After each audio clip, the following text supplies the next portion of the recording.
Hello everyone, आज हम करेंगे क्लास 5th का हिंदी का चैप्टर नंबर 6 चिट्ठी का सफ़र।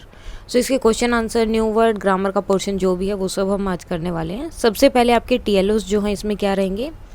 फर्स्ट ऑफ ऑल, एक बच्चे को जो है जो भी नए शब्द आए हैं वो बच्चा पढ़ सके और उसका जो अर्थ है वो समझ सके। डाक सेवा और पिन कोड के बारे में लिखने में सक्षम। पुराने समय में संदेश भेजने के लिए किन साधनों का उपयोग किया जाता था उनके बारे में बताने में और जानने में सक्षम। विलोम शब्द और समानार्थी शब्दों को बताने में और लिखने में सक्षम। पत्र लिखने में और साथ में आधुनिक संचार के साधनों के बारे में चिंतन करने में सक्षम।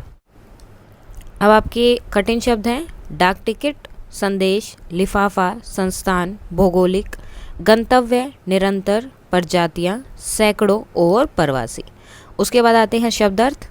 संदेश यानी कि समाचार, भिन्न, अलग, निरंतर, लगातार, दिलचस्प, रुचिकर, प्रवासी, एक स्थान पर न रहने वाला, चिट्ठी, पत्री। शब्दों के अर्थ। संदेश मतलब समाचार या खबर। बहुत पुराने समय में कबूतरों के द्वारा संदेश भेजे जाते थे।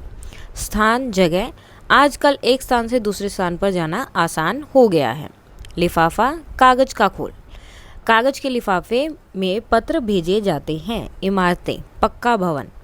शहरों में बड़ी बड़ी इमारतें होती हैं। गंतव्य, जहाँ किसी चीज़ या व्यक्ति को पहुँचना हो।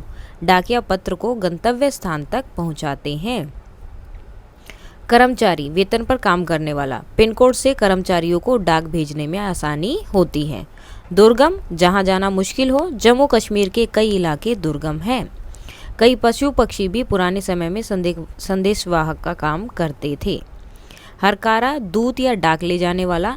राजा महाराजाओं के पास घुड़सवार हरकारे होते थे। उसके बाद आता है आपका क्वेश्चन आंसर। फर्स्ट है पिन कोड किसे कहते हैं। पिन कोड किसी जगह का एक विशेष अंक है और यह कितने नंबर का होता है, कितने अंक का होता है, 6। पिन कोड लिखने के क्या लाभ होते हैं। पिन कोड से गंतव्य स्थान का पता लगाने में डाक छांटने वाले कर्मचारियों को मदद मिलती है और पत्र जल्दी बांटे जा सकते हैं। बहुत पुराने समय में संदेश कैसे भेजे जाते थे। तो बहुत पुराने समय में कबूतरों और हरकारों के द्वारा संदेश भेजे जाते थे। गिरहबाज या हुमर क्या है। गिरहबाज या हुमर कबूतर की एक प्रजाति यानी कि एक टाइप है जिसे प्रशिक्षित करके डाक संदेश भेजने के काम में लाया जाता है। पिन कोड की शुरुआत कब हुई। 15 अगस्त 1972 में। हरकारों का क्या काम होता था। हरकारों का काम आम आदमी तक चिट्ठी पत्री पहुंचाने का था। हरकारों को किस बात का डर जो है ज़्यादा रहता था। तो जैसे वो जंगल वगैरह से जाते थे तो हरकारों को डाकू, लुटेरों और जंगली जानवरों का डर हमेशा बना रहता था। उसके बाद आते हैं आपके रिक्त स्थान। पत्र में लिखे पते में सबसे छोटी भौगोलिक इकाई से शुरू होकर सबसे बड़ी की ओर जाना होता है। जैसे कि सबसे पहले आप अपना हाउस नंबर लिखेंगे, फिर आपकी कॉलोनी लिखेंगे, फिर आपका तहसील, देन उसके बाद आपकी सिटी एंड जो भी डिस्ट्रिक्ट वगैरह है, उसके बाद अपनी स्टेट, वो सब लिखते हैं। तो पहले सबसे छोटी फिर उससे बड़ी। शहर के नाम के बाद लिखे अंक को क्या कहते हैं, पिन कोड।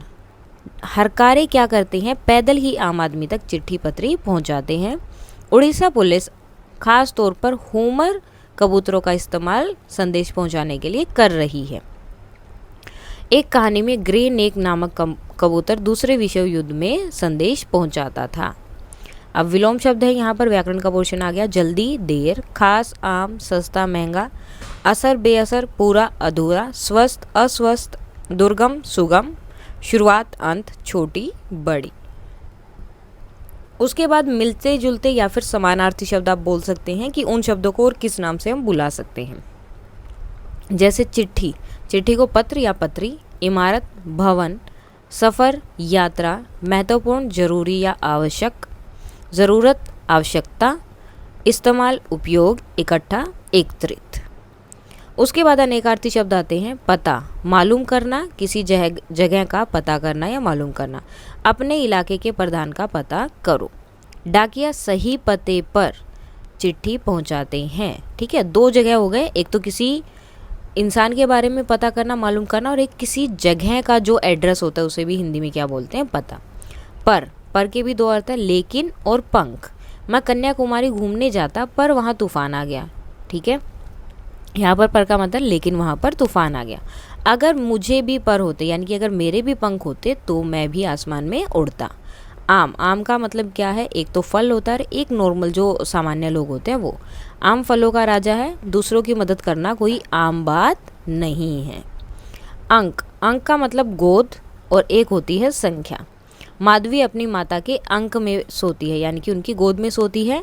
और पिन कोड 6 अंक का होता है, यहाँ पर डिजिट से मतलब है यहाँ पर। वर्तनी, उचित मात्रा लगानी है। भौगोलिक में क्या आएगा, ओ की मात्रा है। दुर्गम में छोटे ऊ की मात्रा है, पर शिक्षित होता है, साक्षित नहीं होता। कर्मचारी और इस्तेमाल, इस्तेमाल नहीं इस्तेमाल। अब है लिंग पुल्लिंग। सम्राट, सम्राज्ञी। पुरुष, औरत। अध्यापक, अध्यापिका। विद्वान, विदुषी। डाक सेवक, डाक सेविका। मालिक, मालकिन। शिष्य, शिष्या। आदमी, औरत। राजा, रानी। युवक, युवती। कबूतर, कबूतरी। घोड़ा, घोड़ी। और पत्र, चिट्ठी। अपने घर पर कोई पुराना पत्र देखकर नीचे लिखे प्रश्नों के उत्तर देने हैं। अब इसका जो आंसर आपको अपने अकॉर्डिंग देना है। देन उसके बाद है भारतीय डाक सेवा के बारे में एक अनुच्छेद लिखना है। भारतीय डाक सेवा 1 अक्टूबर को 1854 को शुरू हुई थी। यह दुनिया की सबसे बड़ी डाक सेवा है। मेल, पार्सल, बैंकिंग, बीमा आदि सेवाएं जो है ये सब जो है भारतीय डाक द्वारा उपलब्ध करवाई जाती है। डाकिए डाक सेवा सेवक का महत्वपूर्ण अंग है। डाक विभाग का सालाना राजस्व 1570 करोड़ रुपए से अधिक है। डाक विभाग के द्वारा विभिन्न अवसरों पर विशेष डाक टिकट जारी किए जाते हैं। सो ये था आपका चैप्टर चिट्ठी का सफ़र। इसके क्वेश्चन आंसर एक्स्ट्रा जो भी बन सकते हैं, क्वेश्चन आंसर, ग्रामर का पोर्शन जो है वो सब। अगर इसमें कोई भी डाउट है तो आप कमेंट करके बता सकते हैं। और अगर आपको ये PDF चाहिए तो टेलीग्राम चैनल पर मिल जाएगी। And that's all for today and please like share and subscribe. Thank you.